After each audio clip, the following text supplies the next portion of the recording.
Bonsoir et bienvenue dans Ici 19-20 en Champagne-Ardenne. À la une de ce dimanche soir, les rois mages à dos de dromadaire dans la Cité des Sacres. C'est l'image de cet après-midi.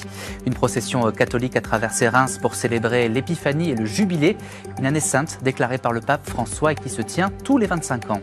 Des dromadaires, des rois mages et une procession inédite dans les rues de Reims cet après-midi. Des centaines de personnes ont défilé en cette veille d'Épiphanie et pour une année sainte annoncée par le pape. Ambiance de ce joyeux Ramdam avec Augustin Arnal et Audrey Allos. Des dromadaires dans les rues de Reims. Cet après-midi, les rois mages ont défilé à l'occasion de l'Épiphanie et du Jubilé. Un cortège rythmé par les chants. Un symbole pour les 500 fidèles présents qui célèbrent une fête particulièrement importante dans le calendrier catholique.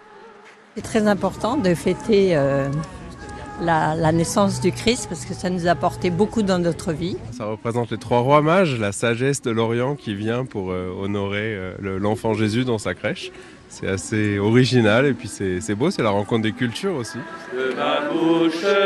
Les passants étonnés, croyants ou non, immortalisent le passage des rois mages. C'est surprenant, faut dire ce qui est, oui. Et on voulait venir voir si vraiment c'était vrai qu'on allait voir des dromadaires.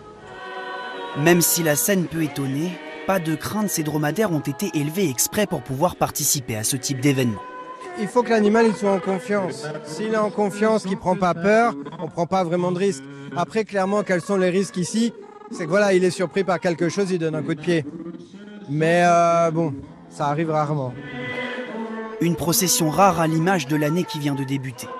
2025 est celle du Jubilé pour les catholiques du monde entier. Donc on est invité à aller en pèlerinage à Rome auprès du tombeau des apôtres pour renforcer notre foi, pour nous renouveler dans notre vie chrétienne.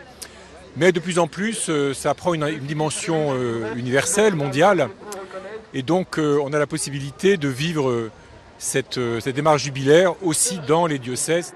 Cette année, environ 800 000 pèlerins français sont attendus à Rome pour le Jubilé.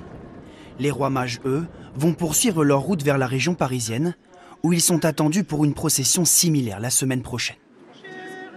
Et ces dromadaires en Champagne ont inspiré notre dessinateur du jour, François Schmitt.